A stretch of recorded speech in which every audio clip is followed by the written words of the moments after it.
Hey guys, how's it going? Hope you're doing well. My name is Crown, and today I'm going to read you some very interesting stories that I hope that you're gonna love. And now, without further ado, let's go! Background. My family just moved to a new bigger apartment which ended up costing a lot less than we saved, so we decided to replace all our appliances and home decor items. After a long day of unloading our storage and carrying everything up to the second floor apartment, I'm exhausted.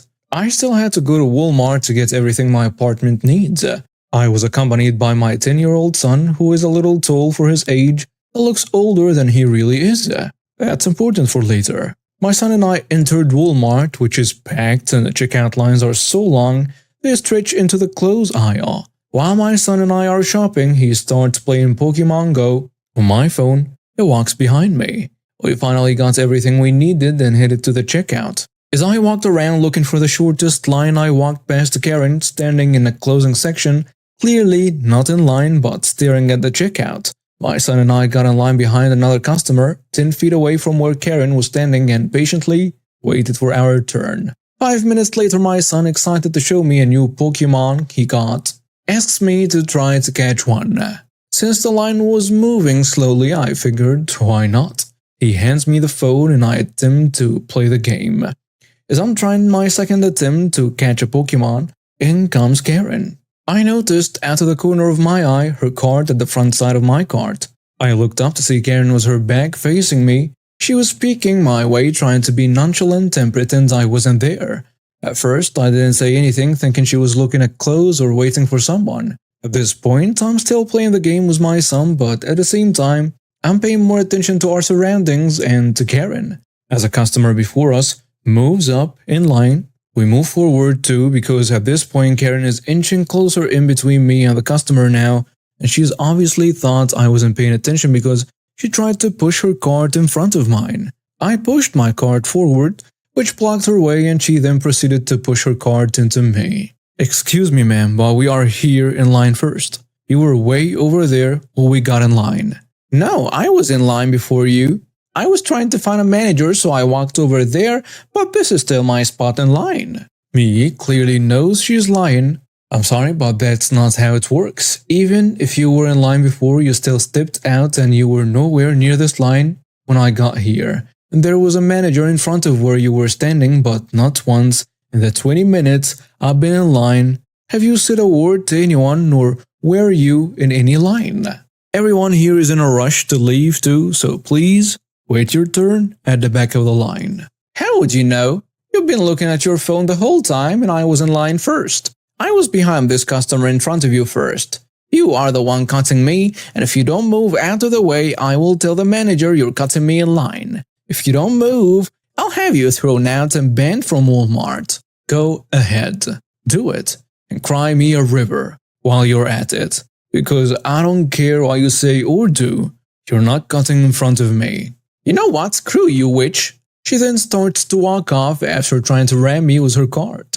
My son steps in the way to stop her cart from hitting me, but gets hit in his side.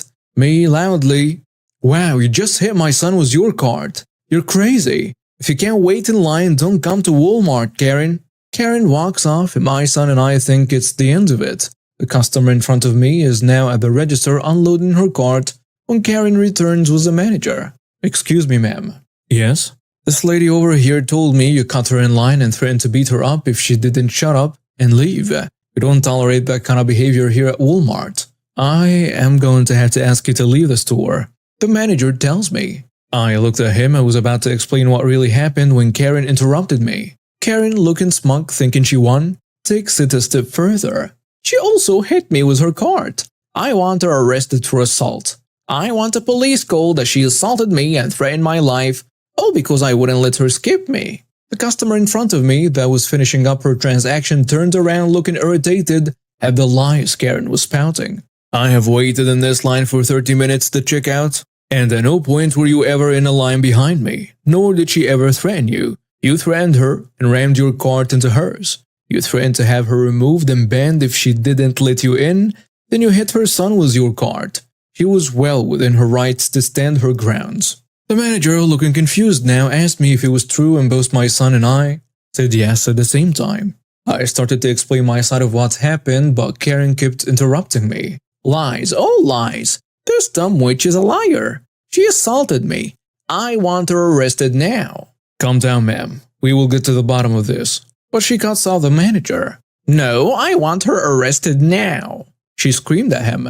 Ma'am, you're making a scene. If you don't calm down and lower your voice, I'm going to have to ask you to leave. She threatened my life and assaulted me, and you're going to kick me out?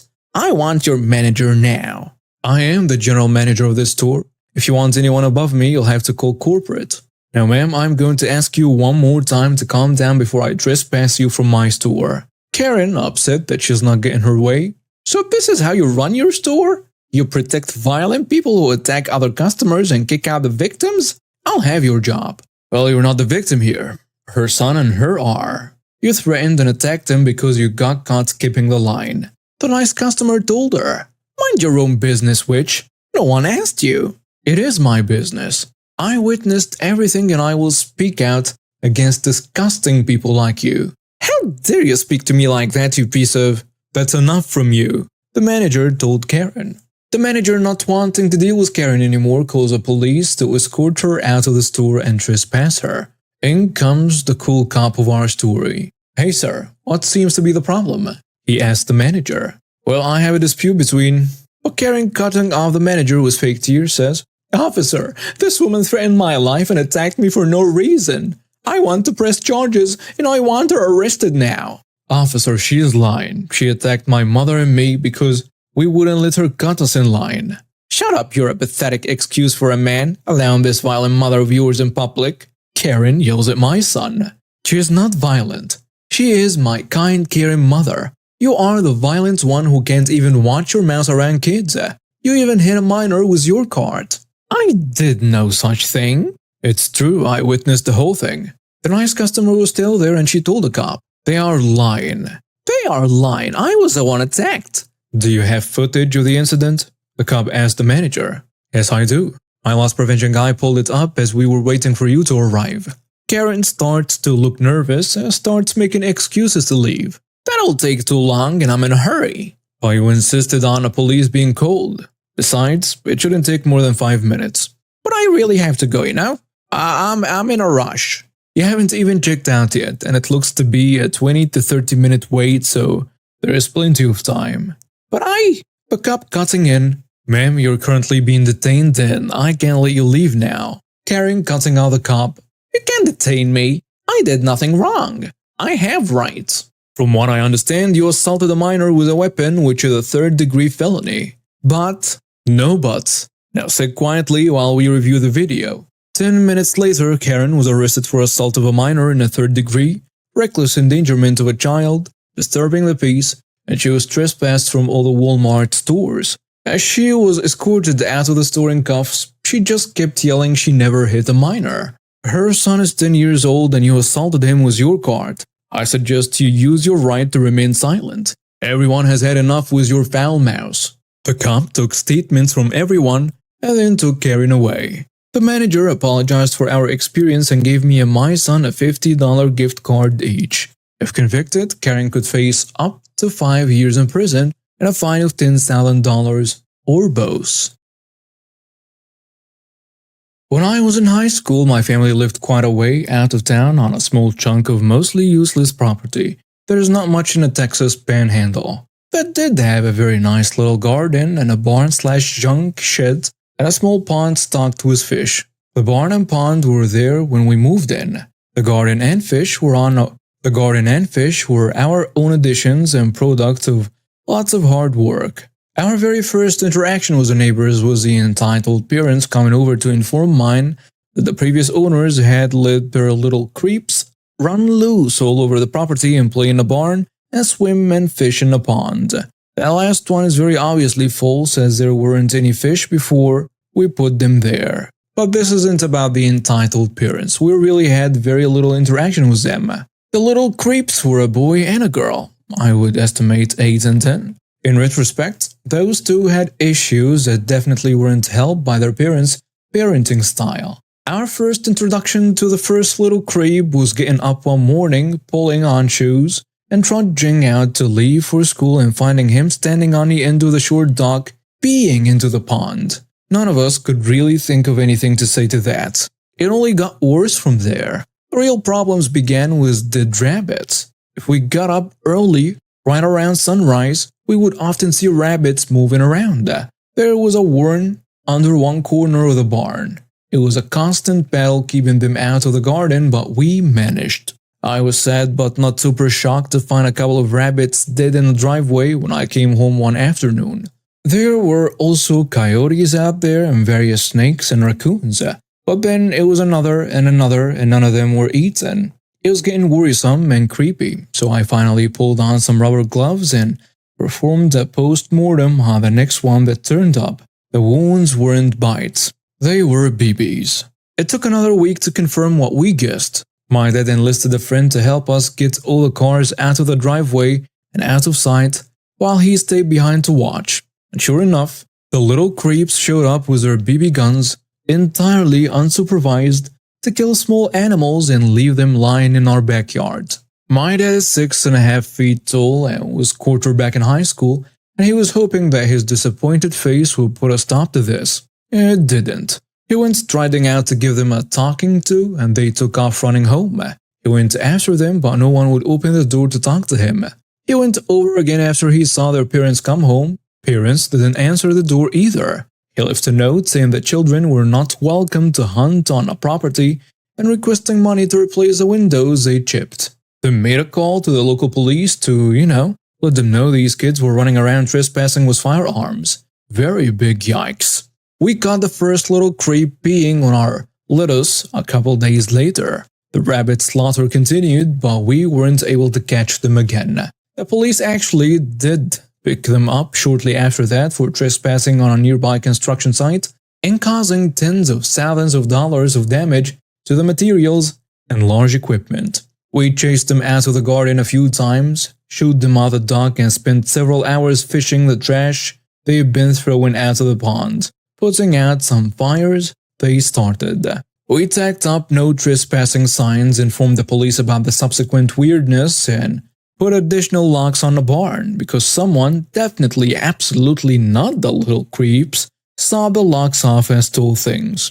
But then, it was a nice early summer day, and my dad and sister took a dip in the pond, and they came screaming out of it within half an hour, red and swelling, and we zoomed them off to the ER, where a skin scrape revealed a severe parasite skin infection. I don't remember the name of the microorganism. It was something propagated in the bodies of water snails, which can spread out of the skin and through other tissues and potentially eat your brain. Easily treatable in the US though. They were put on medication to kill the bugs and spent the next couple of weeks bathing in calamine and oatmeal. We happened to be out in the yard as the entitled neighbor family was piling into their car. One of the few times we had ever seen them all in one place at one time, I was in shouting distance. To this day, I don't know if it was true neighborly concern, liability self-covering, or a carefully engineered teaching moment. My mother, bless her, called out, Hey, y'all need to stay out of the pond, okay? They pretended not to hear her, slammed their doors, and drove away. The very next day, we heard screams from the direction of the pond. Yep, we used the microorganisms there to give them a taste of their own medicine. Context: I work at the Bullseye Mart. Just passed my 5-year anniversary there actually, so I'm pretty familiar with how systems work, like our pickup system. Once someone places an order, it can take anywhere between 2 to 4 hours for it to be ready for pickup. This allows for factors like arrival into our system, prep time, pick time, and other mishaps that happen in retail life. So basically, if you order something at 8 a.m., then your order will be ready anywhere between 10 a.m. and 12 p.m. There is a warning about this when people order online right on a page. But as it turns out, a lot of people are apparently a 19-year-old named Jared. The story. So I show up for my 8-hour service desk shift at 11 a.m. to massive relief. 60% of our opening staff called off due to COVID shot-related symptoms, and the church crowd, the bane of my existence, is starting to trickle in.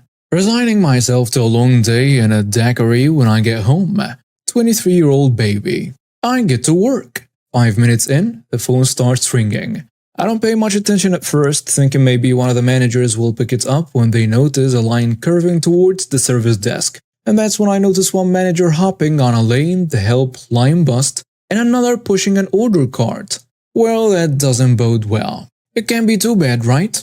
Hey, why do I suddenly hear boss music? Is I'm working on a line that just keeps growing. The phone keeps ringing and ringing and ringing. If it stops ringing for a moment, it starts ringing again. For 45 minutes, the phone keeps ringing. I call out over the walkie for someone, anyone, to at least answer it, but we have literally no one. Finally, once the checkout line is clear, my friend we will call Autumn rushes over and answers the phone. Now this is the conversation I hear. Autumn says, "Bullseye Mart service desk? Sorry about the wait. How can I help you?"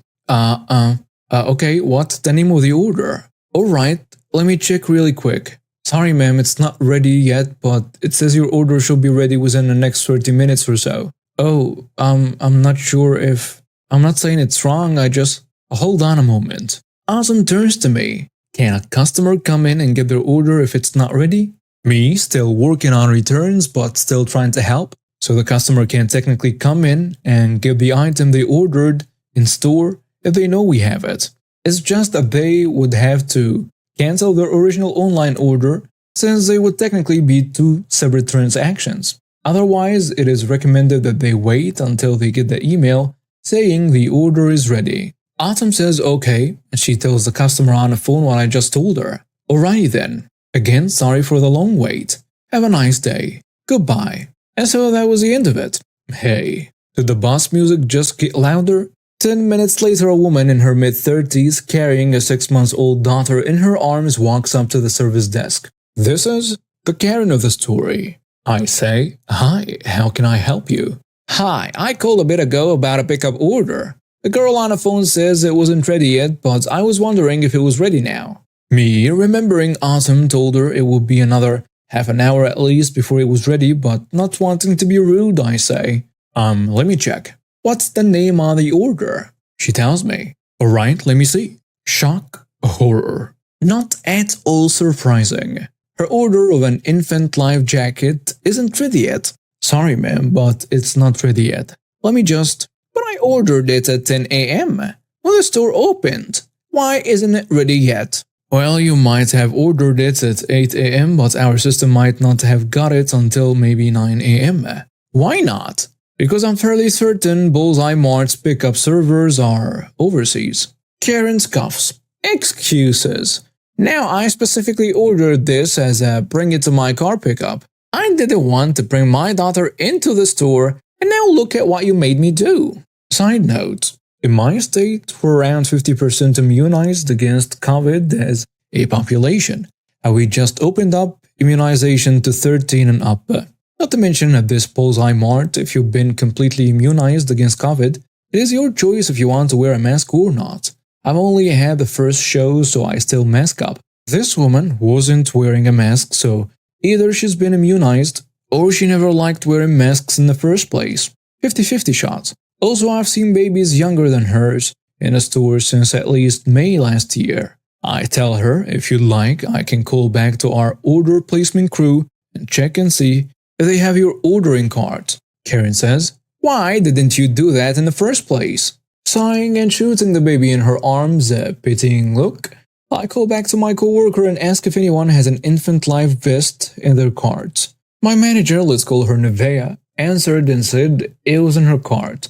But it would be another 5 to 10 minutes before it was all ready, and she was in the middle of a pick patch. Karen, who overheard, starts getting really mad. Why can't she just bring it up to me now? She knows it's mine, so she should just give it to me. Ma'am, our pick patches are set up so that we only know what items to grab first. We don't know who has what order until we go to the bag and label it. Besides, our system still says it's not ready. So we couldn't just give it to you. It would be like Amazon delivering you a package but not charging you. I ordered the item. I waited all morning for it. I want my item. And as we told you on the phone, it wasn't ready yet. Now either you can wait the 10 minutes and it will be ready, or you can cancel this order and go back and get another one and go through self-checkout or regular lane. I didn't want to come into the store. My daughter's going to get COVID because of you. I want to speak to your manager. That woman you overheard talking about your order? Well, yeah, that was my manager, Nevaeh. She's the only one on the floor right now. I want my item now. I want compensation for this awful customer service. I want what I want. At this point, I notice another line of people forming behind her, all looking fairly annoyed they have to wait. This Karen is still screaming about the injustice of how her order isn't ready even though she ordered it and blah blah blah. So to calm her down and to get out of my line, I quickly gave her a free $15 gift card as an apology. I still feel dirty for doing this, but she left me no choice and asked her to wait off to the side. She happily accepts the gift card and begrudgingly steps out of the line to wait. Not even 5 minutes later, Nevaeh rushes up and hands the woman her life vest, and Karen flounces off before Nevaeh can finish her sentence. Later, when the closing manager came in, she asked me what happened to her and the gift card I gave her. And after explaining the situation, all she did was suggest that next time something like this happens, I kept the gift card at $10, which I can understand, as I didn't even want to give her that gift card in the first place. I still feel bad for that baby girl, growing up with a mother like this. I was in middle school in the 90s. I loved growing up then, and even though there were gangs in my area, I generally avoided trouble. One of my classes had this big field trip planned, and they had us selling chocolates to raise money for our trip. I was pretty good at it and was selling at a good rate. I would take the bus, public transportation, to school, and my stop was about 2 blocks from my home. I got off at my stop one day with my box of chocolates, and there was this older kid around 16 to 17, pretty big for his age, hanging out there. He saw me and came towards me. This guy is clearly a gangbanger. Payaso comes up to me and says, "Hey homie, where you from?"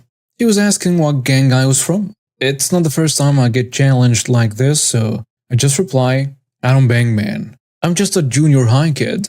Payaso looks at my box of chocolates and takes it from me. "What's this?" I tell him it's nothing. It's something for school. He opens the box and sees a bunch of dollars in there. He grabs the bill, around $15, my sales for the day, and takes a bunch of chocolates as well. "Tomorrow, you're going to give me $20 more. If you don't, we are going to have a real freaking problem." I walk away feeling scared and pissed off. I realized I'm going to have to pay back the lost money from my birthday money, and I definitely didn't want to give this guy any more money. I think about it and decide I'll get off at a later bus stop from now on. I walk a little more just to avoid this guy. And the next day, this is what I do. I stuff my box in my backpack just in case, and I exit about 2 stops later. I don't see the guy and think I have solved my problem. Then I get to the liquor store a block away from my home, and who do I see but this overgrown idiot Payaso. "Hey man, you didn't forget about me, did you?" I said, "Look man, I don't have any money right now. I don't even have my chocolates. I left him at home." Well, I shouldn't have said that. "Okay, let's go to your house then, and you're going to give me the money or something else if you don't got it." I begin getting real nervous. My mom is at work and my grandma is home. I definitely don't want to bring him home with her there. I glance at him and notice the tattoos on his arms. At this point, I saw the perfect opportunity for malicious compliance. I tell him, "I don't think that's a good idea. Why don't you just let me go, man?" Payaso grabs me by the collar and says, "I tell you what to do and you freaking do it. You understand?" I nod my head and tell him to follow me. Now it's time to give a little background. My neighbor that lived in the house next to mine was a veterano. A veteran of one of the biggest, most notorious gangs in the city. He was in his 40s and a real chill dude. He loved my grandma because she would often share plates of food she made with him and his wife. And he was fond of me because I taught his 8-year-old boy how to play baseball. His son had a disability. The problem was one of his legs. So most other kids wouldn't play with him, but I often did. Let's call my neighbor OG. OG always had a bunch of guys over at his house. He made sure they never caused problems and they were all respectful towards my family in particular. Back to Payaso. The tattoos on his arms? Well, I realized he was from the same gang as OG. I have a big smile as I'm walking home and Payaso asks me, "Why are you smiling, pendejo?" Idiot. I say, "No reason," and keep walking home. As we get closer, I see a bunch of guys hanging out at OG's house. Payaso narrows his eye, then smiles as he recognizes some of the guys. We get to OG's house and Payaso says, "Wait here, pendejo. Let me talk to my homies." OG is sitting on his Porsche and Payaso starts greeting some of the guys and then heads towards OG and greets him in a reverential manner. OG notices me and says my name. "Hey OB, what's up?" Payaso turns to look at me and I say, "Payaso told me to wait here. I have to go home and give him money." OG stands up and says, "Why do you have to give him money?" I say because he told me yesterday at my bus stop that the $15 in chocolates he took from me wasn't enough and I had to give him more today. Payaso begins to speak. "You know this kid, OG?" OG gives him the scariest look I've ever seen and tells him to shut the hell up. OG looks back at me and asks, "Is this from the chocolates you're selling?" I said yes. OG asks me how many chocolates I have left to sell. I say about 50. He tells me not to worry. Payaso is going to pay me for the 50 I have left, plus 20 for the day before, and an extra 50 for my trouble. He tells me to keep whatever else I sell. He tells me to go home, and Payaso will be back later with my money. About an hour later, there is a knock on my door and Payaso has an envelope and says, "Here is $120, little homie." I screwed up. I'm sorry. Do you have Nintendo? I brought you some games. I just stood there stunned and thinking how I never would have guessed that getting robbed had so many benefits. I didn't see Payaso too many times after that, but whenever I did, he would wave at me and never bothered me again. Back in the day, I was a field tech for an IT company. My teammates and I were contracted to an aluminum mill in the upper left-hand corner of America. The place was huge and it's the only place that I've worked as an IT guy where I had to put on a hot suit to go in certain areas as a part of my job. So one day, I get this ticket for a computer that wouldn't turn on out at the other end of the plant. So I grab a power supply and head off in a golf cart. No joke, this place was so big. We had golf carts to get around. Important later is the fact that we used paper tickets with all the information for the call app printed on the ticket, with space for use to write what was done and so on. We bring the resolved tickets back to the manager and he put the data into a wacky access database for tracking. I get out there and sure enough, the power supply is deader than mashed potatoes. I even tested with a multimeter to verify. I swap the power supply, the machine powers up, I update my ticket, and off I go to the headquarters. End of the day comes eventually and I hand off my fistful of tickets. The next day around lunchtime I get some of my tickets back from the manager with a note, "Needs more detail." I point out to the guy that there is not much more detail to be had. Using the power supply ticket as an example. Test power supply, test bad, replace power supply, PC powers on as normal. But he wasn't having it though. He accepted the tickets back but made sure that I understood that I needed more details on my tickets. Okay, fine. Later in the afternoon I get a call for a bad floppy drive. Perfecto. I grab a floppy drive off the shelf and race out in the golf cart. Upon arrival I do my normal test / diagnose / replace / update process, with the exception of adding excruciating details to the ticket. Attempt read of 2 known good floppy disks. Insert floppy number 1 in drive. Attempt their command. Unable to read disk. Remove floppy number 1 from drive. Insert floppy number 2 in drive. Attempt their command. Unable to read disk. Remove floppy number 2 from drive. Power down system by pressing the power button on the front right corner. Disconnect and remove monitor. Disconnect VGA cable from PC. Disconnect power cable from monitor. Remove monitor to safe location next to desk. Remove top case from PC. Remove left-handed case screw with 14 counterclockwise rotations using prescribed Torx bit screwdriver. Remove left-hand case screw with 16 counterclockwise rotations using prescribed torque spit screwdriver. After screwing screws in safe location, remove top case by sliding forward. Secure top case to safe location next to desk. Remove failed floppy drive from PC. Disconnect data cable from 3.5-inch floppy drive.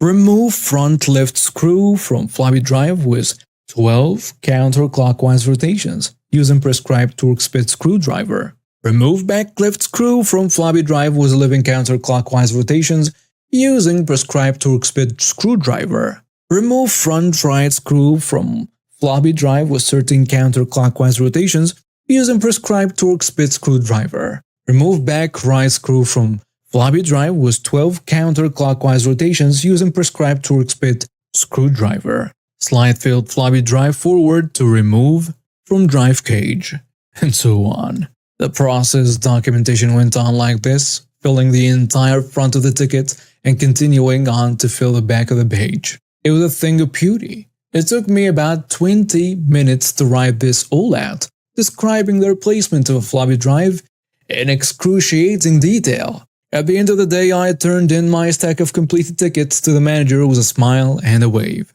Next morning, as we do every morning, we have a quick team powwow to discuss any special items that need attention for the day, things to watch out for, things we missed previously, and so on. Kind of like a scrum before there was such a word as scrum. During this meeting, the manager begins talking about proper documentation of tickets. He holds up my masterpiece and plainly states that this is a bit much. Just note on your tickets in a quick and concise manner what the problem was and what you did to fix it. Nobody ever got the business again for not being detailed enough on their tickets. This whole situation is so insane. I was an art officer in a university club where the president was negligent in almost all planning. Guy absolutely sucked at planning events, managing conflict, writing documents, and so on. So most of the time that stuff fell to me as the second oldest member there. I wrote nearly all the meeting, documents, planned social details, checked in with everyone and volunteered a lot of my time in making free art for the club. For context, he was so bad at time management he thought the officers could plan a huge 50-plus member event in a little under a week and a half. I was told I needed to do better by him and left the club, because who wouldn't ask for something like that? I spent over 128-plus hours of work on creating designs, rendering drawings, recoloring assets for them, on top of managing administrative work he conveniently forgot to do. He begged me to come back. I shouldn't have, but I did. Things didn't get better. I left the server permanently after my term was over. Figured that was it. I didn't want my work used for the club anymore. It was voluntary work, not a part of my job description. You'd think I should be entitled to my artwork? President threw a fit after he found out I removed my designs from the Google Drive and reported me to the university claiming I deleted crucial documents from the drive, conveniently leaving out that they were documents I created. Everything's worked out because the club always had a precedent of allowing artists to pull their work at any point. Also conveniently left out by him in his report, but I still can't believe he felt my artwork belonged to him after how he treated me. Update. After reporting me for removing my art, I sent the club a formal notice to remove all of my work. Guy removed half of the work but kept some stuff up, so I sent a warning notice a week later letting him know if it wasn't removed I'd be contacting the university to file a complaint. Frankly speaking, I only sent the warning because I really didn't want to go through the process of actually reporting the organization. I should have just gone ahead and reported him silently, but it didn't sit well with me. He may not have given me courtesy of a heads up, something the club's constitution explicitly says is required because disciplinary action, but I didn't feel right doing the same thing. Though that would be that, issue's over. We both can move on with our lives. I get an email from him 2 weeks later. In it, he says he's declined my request to have my artwork removed.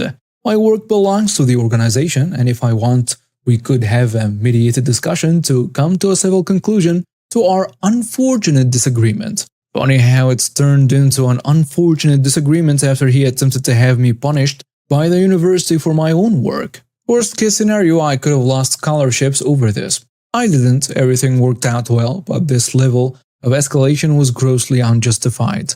Doubly ironic, this club was a place that claims to support artists.